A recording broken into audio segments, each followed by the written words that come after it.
Nuestros cazadores de enigmas tienen una misión. Científicos, historiadores, arqueólogos. Todos tras la pista de los enigmas de la historia. En busca de la verdad que hay detrás de los mayores misterios conocidos por la humanidad. Tallados sobre tierras peruanas. Algo antinatural. Algo de otro mundo. Geoglifos gigantescos dibujados en la oscura superficie del desierto. Hoy las conocemos como las líneas de Nazca. Pero ¿cómo se crearon esas inmensas imágenes? ¿Quién fue el responsable? Y lo más importante de todo, ¿por qué las hicieron? Nuestro equipo se reúne en Londres. Nuestros 4 cazadores de enigmas aunan décadas de experiencia en distintos campos, pero todos comparten una sola meta: poner en práctica sus conocimientos y revelar la verdad. Hay misterios y luego hay misterios. Siempre me ha fascinado desentrañar los secretos del pasado. Tenemos que echar la vista atrás y separar lo que no es verdad de lo que sí lo es. Hay incógnitas eternas que llevamos más de 100 años preguntándonos y que ahora se pueden resolver. Seguirán las pistas que nos dejaron. Descifrarán los secretos del pasado. Separarán realidad de ficción. Y juntos descubrirán la verdad. Detrás de los mayores misterios de la historia. Cazadores de enigmas.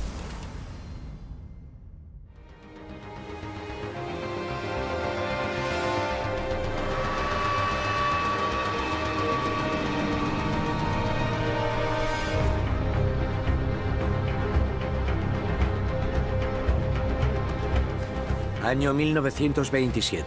Un arqueólogo llevaba a cabo una excavación en un yacimiento funerario en el sur de Perú.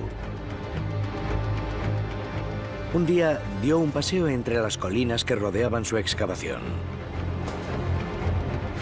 Cuando subió a lo alto de una duna elevada, el plácido desierto de roca se extendió ante él. Al contemplar aquel árido paraje, el arqueólogo detectó algo extraño. Se fijó con más atención y vio unas líneas. Algunas rectas, pero otras enroscadas por el desierto con precisión geométrica. Juntas casi parecían formar una imagen.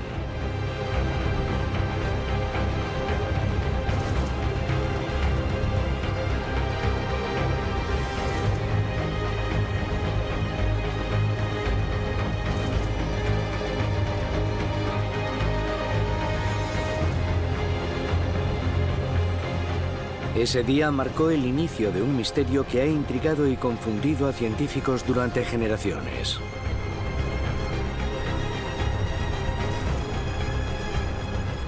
Posteriores vuelos sobre el desierto peruano revelaron cientos de geoglifos antiguos, imágenes esculpidas en la tierra.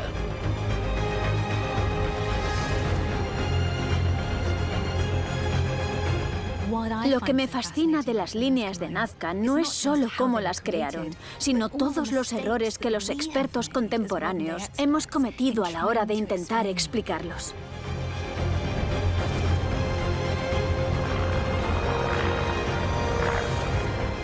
¿Por qué trazar esas descomunales imágenes en la tierra cuando solo podían verse claramente desde el cielo?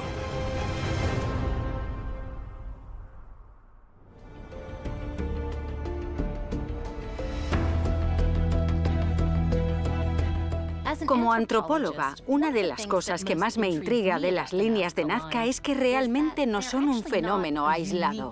Hemos visto obras de arte creadas sobre la propia superficie de la Tierra en muchas culturas y épocas distintas.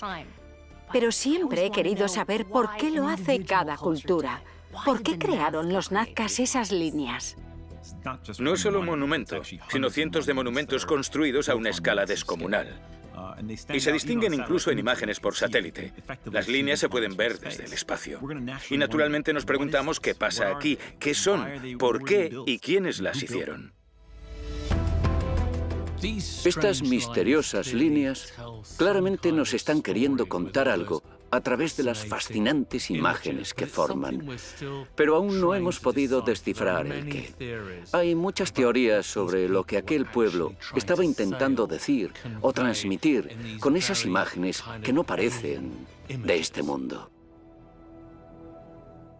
Tony McMahon ha estado analizando en profundidad la zona y sus primeros exploradores.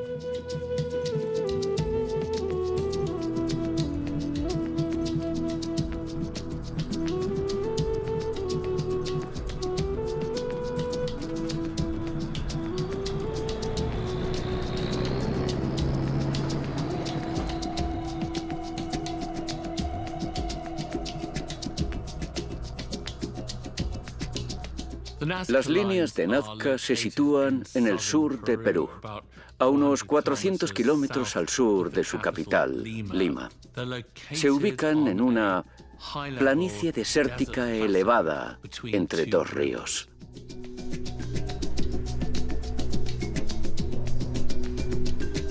Muchas de las líneas son simples senderos estrechos que se extienden varios kilómetros, como radios de una rueda que se conectan entre sí en un entramado gigantesco.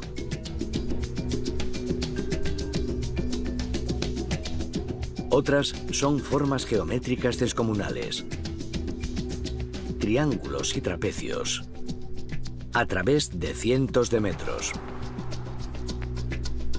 Pero Nazca es famosa sobre todo por sus figuras más pequeñas y complejas. Animales, aves e insectos, criaturas tanto reales como imaginarias.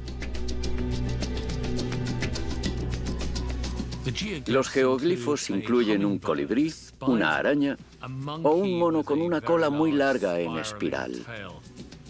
Algunas de esas criaturas son autóctonas de la zona y otras lo son de mucho más lejos. Animales como el mono se encuentran en selvas tropicales lejos de Nazca. Cómo y por qué sus imágenes se tallaron sobre la superficie del desierto es un misterio. ¿Quiénes fueron los viajeros que les hablaron de esas criaturas? ¿Para quién eran realmente esos geoglifos? No había ninguna línea oculta y se dan las condiciones perfectas para su conservación. Apenas llueve, es un clima seco, a 40 kilómetros de la costa.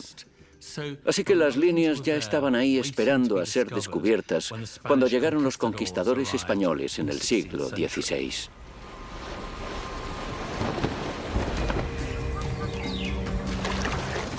Estos soldados y exploradores europeos cruzaron el Atlántico para expandir el imperio español hasta las Américas. Pero pronto se convirtieron en una pesadilla para los indígenas. Los conquistadores aniquilaron a los aztecas en México y a los incas más al sur.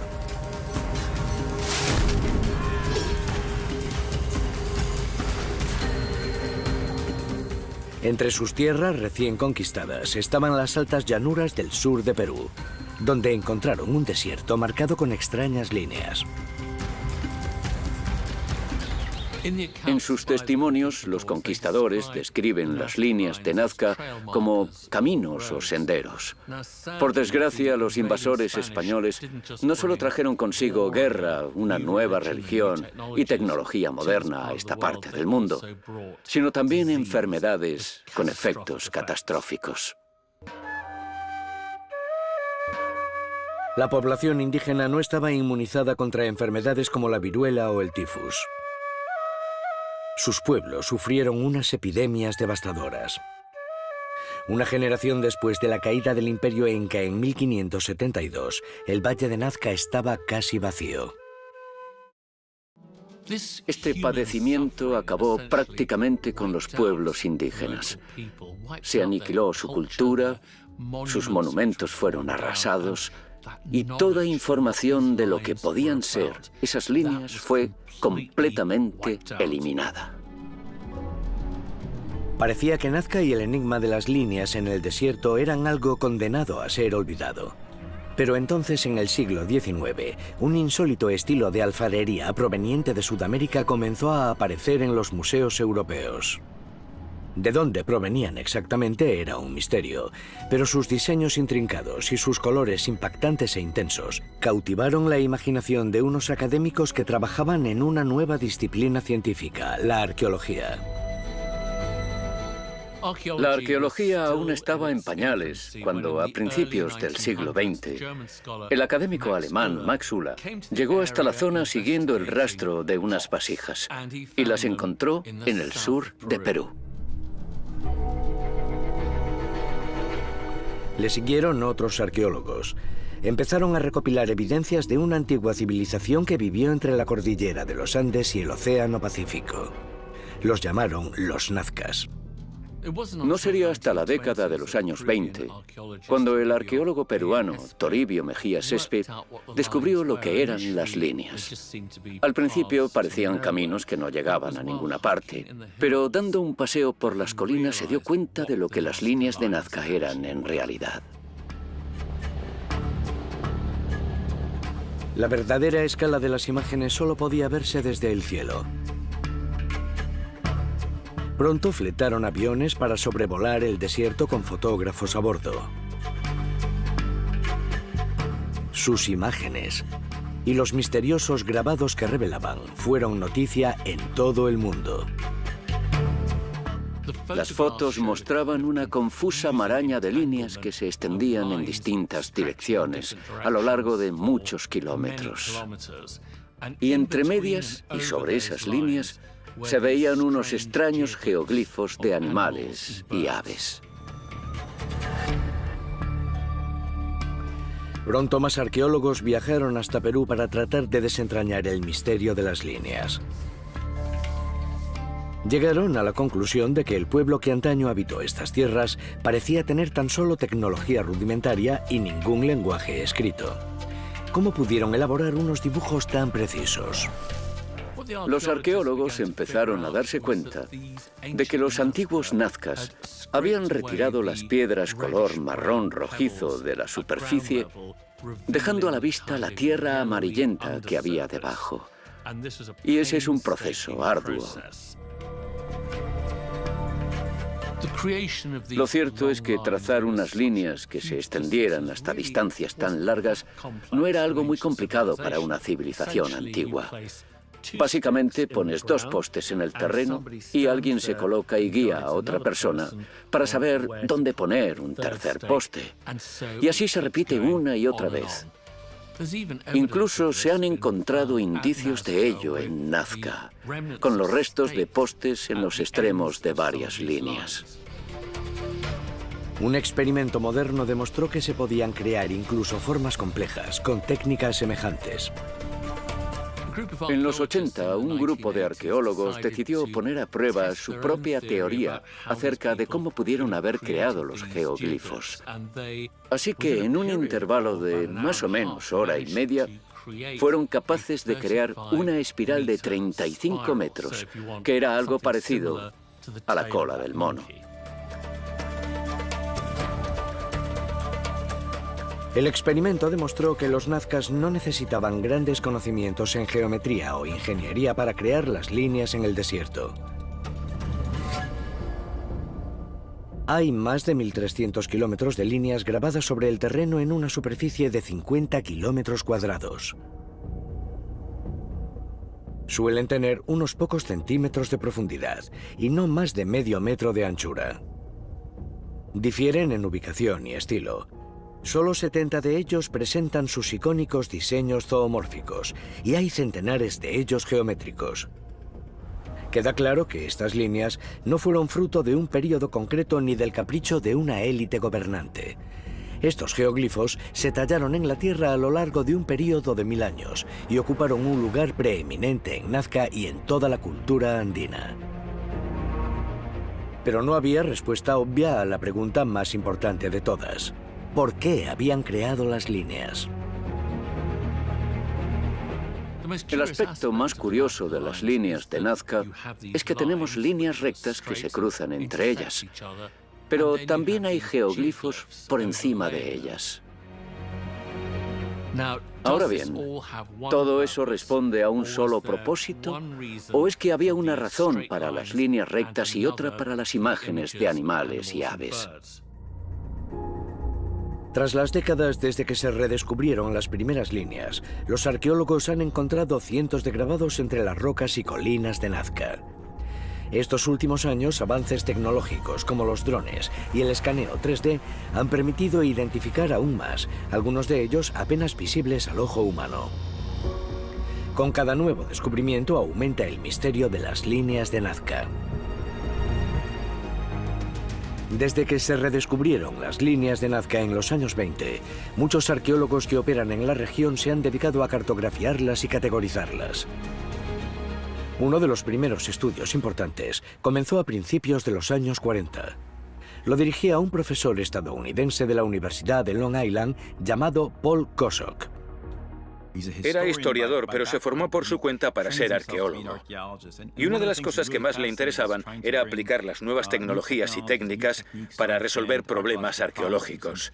En aquella época, la arqueología aérea, lo que hoy llamamos teledetección, daba sus primeros pasos, y él quería resolver algunos de esos misterios con la ayuda de aviones. En junio de 1941, Kosok estaba en Perú investigando el sistema de irrigación de culturas antiguas, cuando oyó hablar de unas extrañas líneas excavadas en el desierto más al sur. Decidió ahondar en ellas. Su teoría inicial fue que las líneas de Nazca eran acequias utilizadas para irrigar la zona.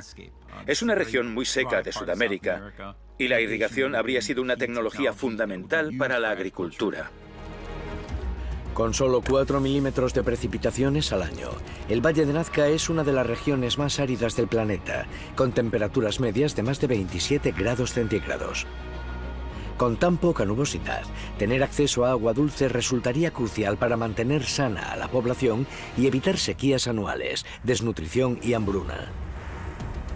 Pero esta remota y aparentemente inhóspita región también contaba con ciertas ventajas naturales. Situada entre el frío Océano Pacífico y los Altos Andes, cualquier lluvia orográfica tendría que pasar por este valle en su camino hacia el mar. Tal vez los canales de agua habrían llevado agua desde las cimas de las montañas, por ejemplo, hasta el valle. Pero en cuanto te acercas a esas líneas, ves que no podrían haber sido canales de agua.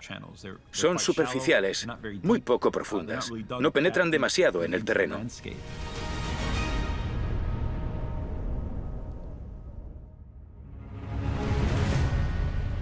Pero el profesor Kosok no tardó en formular otra teoría. Dio la casualidad de que se encontraba allí en el solsticio de invierno, el día más corto del año. Y entonces se dio cuenta de algo. Estaba junto a la imagen del colibrí.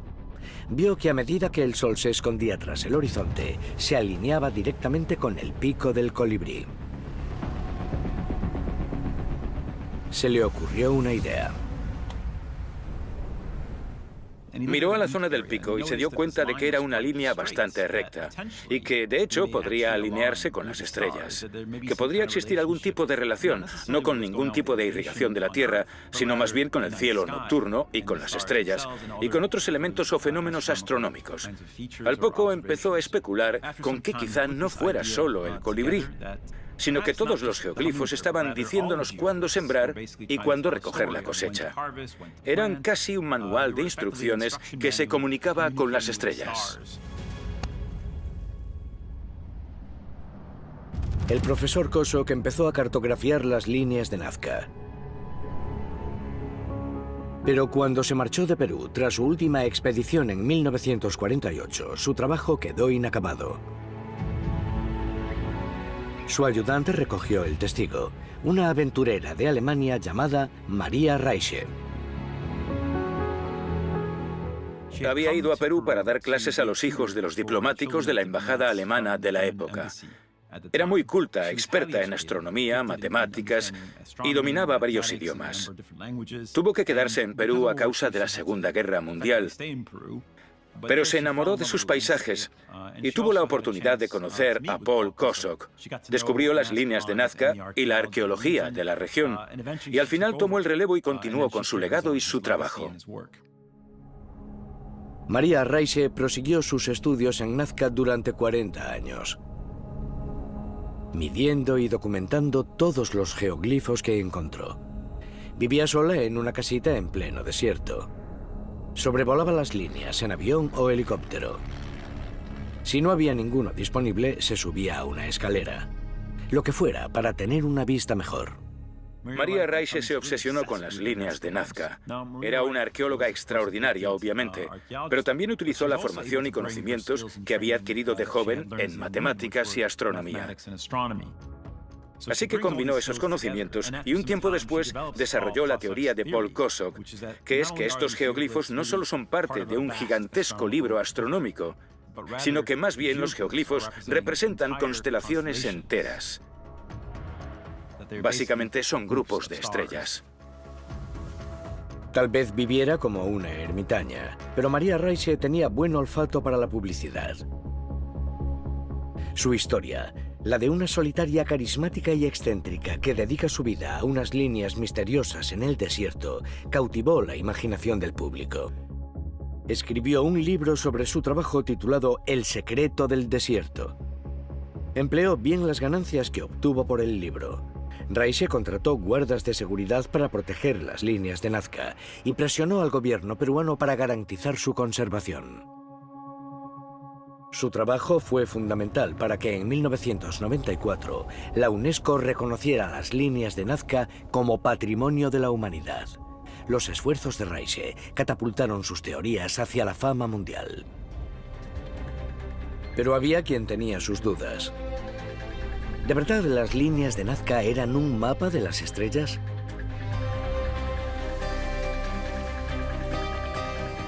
En los 60 las teorías de Raiche se pusieron a prueba. El astrónomo estadounidense Gerald Hawkins analizó las líneas de Nazca utilizando lo que por aquel entonces era tecnología punta: un ordenador. Su programa incluía la posición de las estrellas desde hacía miles de años. Pudo comparar sus datos con las líneas de Nazca. Según las teorías de Raiche, Hawkins debería haber hallado una concordancia. Llegó a la conclusión de que las estrellas se habían desplazado mucho respecto a donde están hoy. Pero la alineación con las líneas de Nazca hacía aguas y era bastante aleatoria. Algunas líneas cuadraban con las estrellas, pero otras claramente no. Así que la tesis de que las líneas de Nazca estaban alineadas con los astros no se sostiene y es más bien algo aleatorio.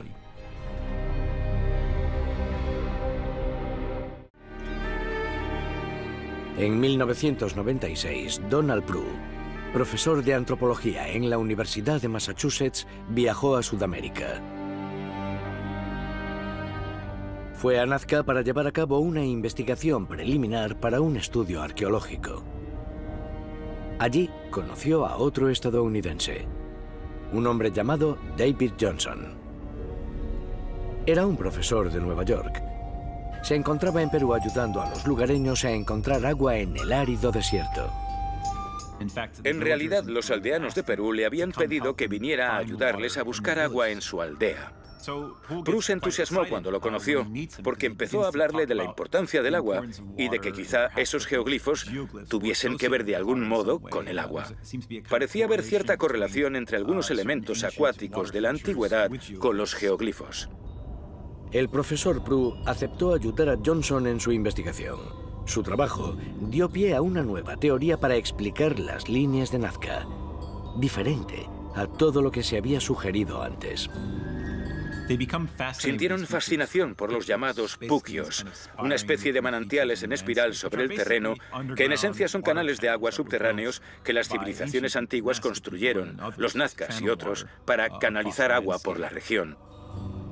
Existe una relación entre las aguas subterráneas y los puquios con las fallas tectónicas. La idea es que los geoglifos podrían actuar como una especie de marcador o elemento en el terreno que indicaría dónde podría encontrarse agua subterránea, una especie de mapa de dónde habría que buscar. Johnson sugirió que los grandes trapecios indicaban canales subterráneos donde podía encontrarse agua. Los patrones en zigzag mostraban los límites del caudal de agua. Y los geoglifos triangulares apuntaban al origen mismo del agua. La idea de un mapa geológico, o incluso físico, de donde encontrar agua subterránea, no es algo tan inaudito. Nosotros hacemos lo mismo. El agua tiene una importancia capital, así que a menudo marcamos las zonas donde hay agua bajo tierra. ¿Por qué las civilizaciones antiguas no iban a tener un mapa señalizando fuentes de agua?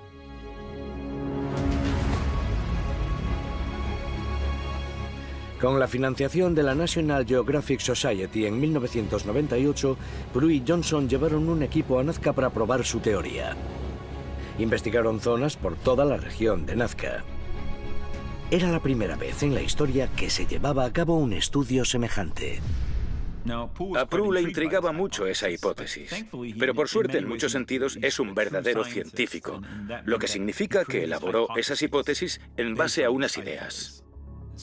Por eso reunió a un equipo multidisciplinar y fue al terreno con métodos multidisciplinares para poner a prueba esas ideas, no para aceptarlas, sino para testarlas una a una y ver si se sostenían. Trabajaron incansablemente bajo el calor abrasador de esa tierra yerma. Obtuvieron toda la información necesaria y la llevaron a los Estados Unidos para su análisis. Pero igual que pasó con muchos arqueólogos antes que ellos, su teoría no era científicamente demostrable. Al menos estadísticamente no se observa una fuerte relación entre las aguas subterráneas y los geoglifos. Sin embargo, eso no significa que no exista esa relación. Es posible que los geoglifos tengan múltiples propósitos y que algunos de ellos sí fueran indicadores de agua subterránea. Hay numerosas teorías sobre quiénes los hicieron y por qué.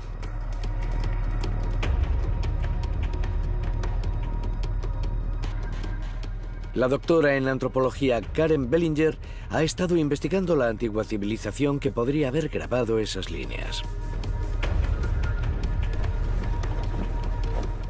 Cuando la gente piensa en la Sudamérica precolombina, lo que le viene enseguida a la mente son los incas y con razón. Crearon emplazamientos monumentales como Machu Picchu y su capital, Cuzco. Pero es muy importante comprender que los incas fueron flor de un día comparados con el pueblo que construyó las líneas de Nazca. Ya llevaban existiendo 1000 años antes del apogeo y de la caída de los incas.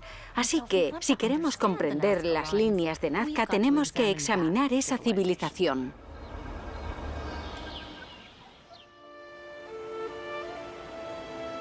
Sobre el año 1200 a.C., un ancestral pueblo peruano que ahora conocemos como Paracas emergió en una región costera al norte de Nazca. Eran agricultores y artistas, famosos por su colorida cerámica y por sus telas de intrincados bordados. Los Paracas no dejaron registros escritos, pero sí infinidad de evidencias arqueológicas en forma de cámaras funerarias subterráneas que albergaban fardos funerarios y artefactos perfectamente preservados durante 2000 años debido al clima seco del desierto. Gracias a las excavaciones sabemos que los Paracas no crearon esa clase de construcciones grandiosas y monumentales que asociamos con los incas, pero tenía una tradición artística tremendamente sofisticada, que llegó a su apogeo con unos tejidos increíbles y con su alfarería. Pero los antiguos Paracas no solo se expresaban a través de la cerámica y la costura. También grababan imágenes en la tierra. Durante la época de los Paracas observamos la aparición de geoglifos en esta región. Tienden a ser más bien pequeños, a menudo de temática humana y grabados en laderas. Alrededor del siglo III a.C., grupos de Paracas migraron al sur. En los valles de Nazca se asentaron en pequeñas aldeas a las orillas del Río Grande. Allí vivieron y prosperaron durante los siguientes 800 años. Los nazcas eran sobre todo agricultores, cultivaban maíz, patatas, pimientos, judías y algodón. Pero también estaban lo suficientemente cerca del mar para aprovechar sus recursos y obtener proteína fácil. Pero también se llevaron consigo sus antiguas tradiciones paracas. Los nazcas heredaron las tradiciones artísticas de los paracas y las prosiguieron en telas y cerámica. También heredaron la tradición paraca de grabar dibujos en la tierra. Y aquí fue donde los nazcas se superaron. En el siglo I después de Cristo, los nazcas ya formaban un grupo cultural diferenciado, lo cual se refleja en las líneas que dibujaban sobre la tierra. En lugar de hacerlo en laderas, los nazcas comenzaron a grabar imágenes en la propia superficie del desierto. Era un gigantesco lienzo en blanco para los nazcas y se encontraba entre los límites geográficos de su vida, la montaña y el mar. Y es en este lienzo donde vemos una transición de formas más humanas y de menor tamaño a otras más grandes y a menudo de animales. Parece que coincidió con la aparición de una nueva religión unificada entre los nazcas. Justo al sur de las llanuras de Nazca se encuentra la ciudad templo de Cahuachi. Durante siglos fue el centro ceremonial de la vida nazca. El yacimiento contiene más de 40 lomas, colinas naturales que los nazcas adaptaron a sus necesidades. Algunas se utilizaban como túmulos, otras para ceremonias religiosas. Estaban coronadas por construcciones y rodeadas por muros y corredores, plazas y plataformas. No sabemos exactamente cómo estaba organizada la sociedad nazca, pero parece claro que era un grupo de tribus individuales, unidas no por una única autoridad política, sino más bien por una fe compartida. Los nazcas creían que unas fuerzas sobrenaturales controlaban los elementos y el destino de las personas. Creían que unas poderosas criaturas místicas controlaban la disponibilidad de agua y, por tanto, la viabilidad de la agricultura. Los chamanes eran los intermediarios con el mundo espiritual. Utilizaban drogas alucinógenas para inducir visiones y dirigían los rituales donde realizaban ofrendas a los dioses.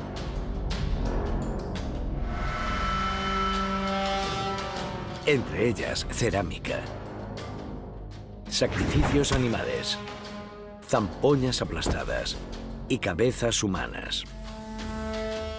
Los arqueólogos han recuperado docenas de cabezas cercenadas en el yacimiento de Cahuachi y muestran signos de haber sido preparadas deliberadamente de una manera concreta.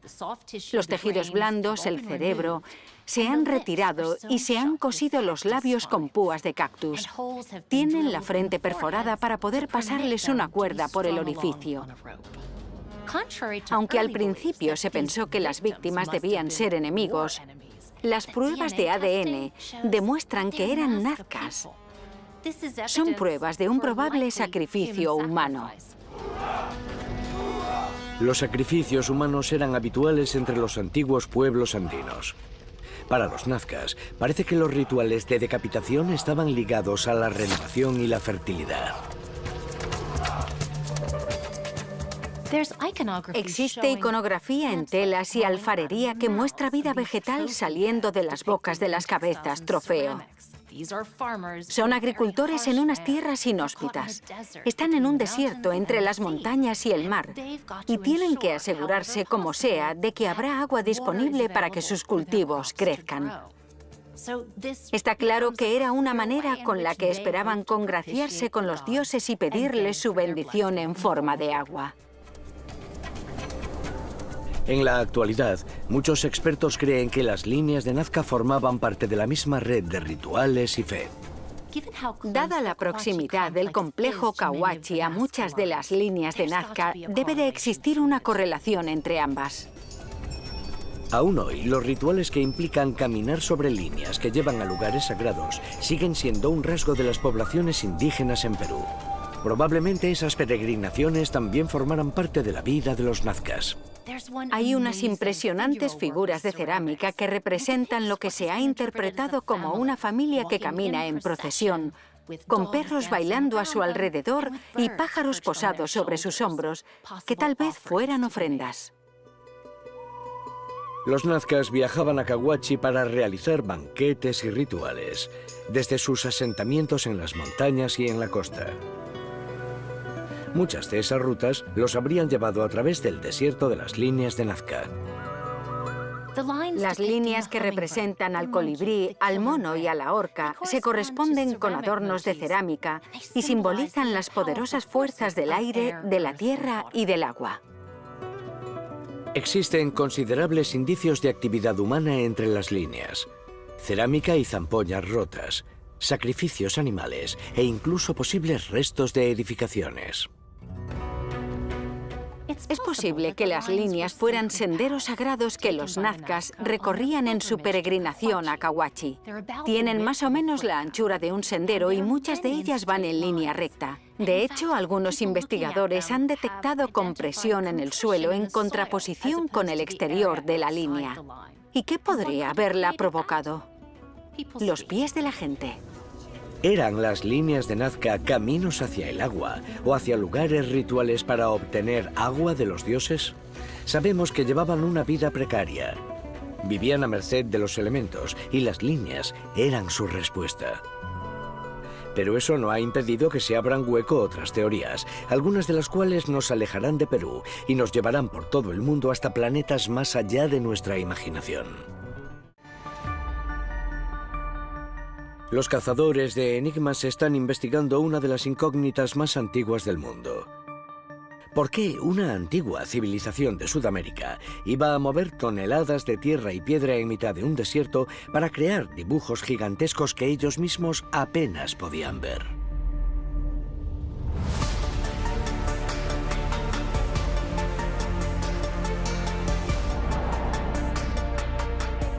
La ciencia moderna redescubrió las líneas de Nazca a principios del siglo XX. Nuestros cazadores de enigmas han descubierto mucho acerca del pueblo que las hizo, acerca de su arte y de sus rituales religiosos. Pero a pesar de sus esfuerzos, el propósito de las líneas de Nazca sigue siendo un misterio. La década de los 20, cuando se redescubrieron las líneas, era una época en la que costaba mucho aceptar la capacidad de conocimiento de los pueblos indígenas antiguos. Se tenían muchos prejuicios sobre que los nazcas hubieran podido crear las líneas por sí mismos. La historiadora cultural Fern Riddell ha estado investigando las teorías más peculiares sobre las líneas de Nazca. Hemos intentado comprender cómo podrían haber creado los nazcas esas líneas sin cosas como aviones o helicópteros. Algunas de estas teorías sostienen que tal vez inventaran globos de aire caliente que les habrían permitido ver la Tierra desde arriba. O incluso que quizá hubiera un antiguo código compartido entre distintas civilizaciones como los babilonios, los romanos o los nazcas que les habría permitido construir cosas tan impresionantes. La más famosa e influyente de todas esas teorías corre a cargo de un autor suizo, Erich von Däniken. En 1968 publicó un libro titulado Recuerdos del futuro. Afirmaba que muchas civilizaciones antiguas habían recibido su tecnología y religiones de manos de unos antiguos astronautas, unos alienígenas a los que recibieron en la Tierra como dioses. La teoría de los astronautas alienígenas de Däniken sostiene que llegaron a la Tierra civilizaciones extraterrestres en un momento en el que la nuestra daba sus primeros pasos, que aterrizaron aquí y crearon religiones antiguas y que pusieron en marcha a la raza humana. Desde las líneas de Nazca en Sudamérica hasta Egipto o Rusia, podemos encontrar, según él, pruebas del impacto que esas civilizaciones extraterrestres tuvieron en nosotros. La explicación de von Däniken para las líneas de Nazca era que hacía tiempo unos extraterrestres habían llegado al árido desierto. Sus naves espaciales dispararon a las piedras, exponiendo la tierra más blanda que había debajo y creando esas líneas. Cuando se marcharon, los nazcas dibujaron líneas nuevas para propiciar su regreso. Cuando los dioses o astronautas alienígenas se marcharon, Los nazcas habrían intentado desesperadamente que volvieran. De ahí que crearan sus propias marcas, como una especie de contraataque para hacer que los alienígenas volvieran a la Tierra. Crearon todas esas arañas y peces tan magníficos que quizá pudieran ver desde el espacio. No obstante, el libro de von Däniken se convirtió en un superventas. Vendió decenas de millones de copias y convirtió a su autor en un hombre muy rico. Cuando von Däniken publicó en los años 60, nuestra obsesión con la ciencia ficción y con el espacio estaba en pleno apogeo. Junto a esto, en Occidente se desarrolló el movimiento contracultural. Las creencias de la nueva era cuestionaban absolutamente todos los aspectos de la vida. Era una época de enorme cambio. Los alunizajes, una posible guerra nuclear, el Watergate, avistamientos de ovnis, todo ello hacía ver a la gente que les estaban ocultando la verdad, que existían conspiraciones. Es fácil entender por qué, en este contexto, el libro de von Däniken tuvo tanto éxito. Era a la vez revolucionario y tranquilizador. Echaba abajo los pilares de la sociedad, de la historia y de la religión, mientras ofrecía una explicación clara y reconfortante de los misterios del mundo en una época de agitación y cambio. La idea de que los alienígenas hayan influido en nuestra civilización, en la creación de esta civilización, nos sigue fascinando. Hemos llevado más allá nuestra propia comprensión de las construcciones antiguas con las líneas de Nazca, lo cual nos ha impedido verlas por lo que realmente son, y así les negamos a los nazcas su cultura y su intervención en ellas. Los nazcas no fueron el único pueblo de la antigüedad que grabó imágenes en la Tierra. Siguiendo la costa del Pacífico al norte desde Nazca, entre las faldas de los Andes, en una ladera hay tallado lo que parece un candelabro gigantesco. Se puede observar a kilómetros desde el mar. Más al sur, en Chile, se puede encontrar el geoglifo humano más grande del mundo. Tallado en una montaña, el gigante de Atacama tiene 1000 años y mide casi 120 metros de longitud. Y al oeste de Bolivia, las líneas de Sajama forman un entramado de miles de senderos rectos tallados en la tierra que se cruzan entre sí. Ocupan un área 15 veces más grande que las líneas de Nazca. Se han encontrado geoglifos antiguos en Rusia, Kazajistán, Israel, India e incluso en Inglaterra tenemos el caballo blanco de Huffington. Son un ejemplo magnífico de que en toda cultura los seres humanos han querido dejar su huella en la Tierra. Como ocurre con las líneas de Nazca, científicos e historiadores llevan mucho tiempo debatiendo acerca del objetivo de esos otros grabados en la Tierra. Creo que uno de los problemas que tenemos hoy en el mundo es que necesitamos encontrar una razón a todo. No podemos aceptar las líneas como arte y ya está. Tienen que haberlas hecho por algo, por un motivo concreto. Y a veces el ser humano solo quiere crear. Está claro que estas líneas nos intentan contar una historia, pero solo hemos podido descifrar parte de ella. Es un relato de ingenio humano, del sacrificio humano, de la vida y la muerte, en uno de los parajes más insólitos del planeta. No me sorprendería que tuvieran varios significados. Puede que cuenten una historia, quizás solo sean senderos que conectan lugares, tal vez sean marcadores para cosas como agua. Y me parece bien creerme todas ellas hasta cierto punto. Nuestros propios monumentos no tienen un solo significado. A menudo cambian con el tiempo, así que no me sorprendería que muchas de esas ideas propuestas al respecto tuvieran cierto grado de verdad. En realidad, Nazca solo se ha investigado en profundidad durante el último siglo. Han demostrado una gran sofisticación para adaptarse, no solo para vivir, sino para prosperar en unas condiciones desérticas tan duras. Era un pueblo verdaderamente extraordinario. Aunque no hayan dejado grandes pirámides ni ciudades amuralladas, estas líneas siguen siendo un monumento al hábil pueblo de artistas que se las ingenió para cavarlas en la tierra. Líneas que nos han fascinado durante generaciones. Líneas que seguirán despertando nuestra curiosidad y admiración durante los años que quedan por venir.